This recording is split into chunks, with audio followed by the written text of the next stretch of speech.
মানসিক প্রযোজকের চরিত্রে দেখছি, তো কেমন লাগলো এই নতুন পালক তোমার সংযোজন হলো? খুবই ভালো লাগলো কাজটা করে।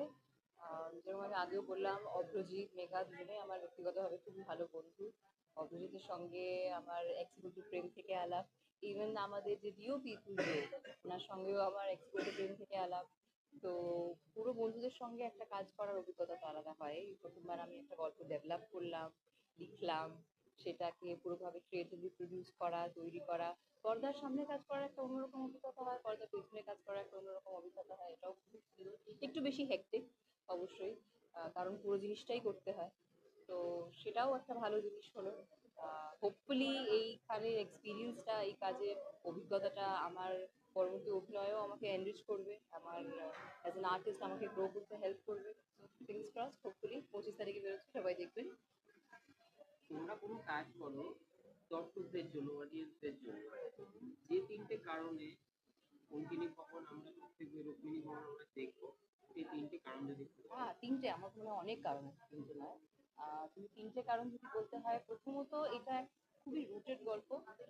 যেই রিজনে এটাকে সেট করা হয়েছে, পুরুলিয়া, খুবই সেই জায়গাটাকে এক্সপ্লোর করা, অথেন্টিকেট করা, রিয়েল রাখার আমি চেষ্টা করেছি। So that is one plus. The actors have done a great job, প্রত্যেকটা অভিনেতা, দ্য কাস্ট ইজ ব্রিলিয়েন্ট। এবং গল্পটা লেখা এভাবে, গল্পটা এভাবে তৈরি হওয়া যে আমার মনে হয় সবাই হুক থাকবে। যেহেতু থ্রিলার, সাইকোলজিক্যাল থ্রিলার, বাংলায় এই ধরনের গল্প আমরা খুব বেশি দেখিনি আমার মনে হয়।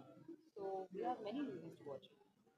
একটা থেকে বেছে জিজ্ঞেস করছি, সেটা হচ্ছে যে প্রোটাগনিস্টের চরিত্রে মানে তুমি যেরকম, তুমি তো করতেই পারো বিজ্ঞান প্রডিউসার, তুমি কেন এটা করলে?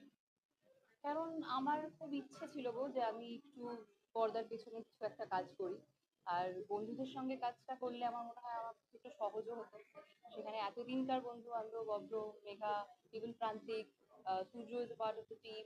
আই ফেল্ট কমফোর্টেবল যে আমি এই সেট আপে, এই আমার যে একটা ইচ্ছে আছে, সেটাকে আমি এক্সপ্লোর করতে পারবো।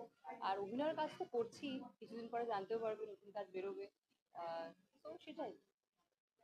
Thank you.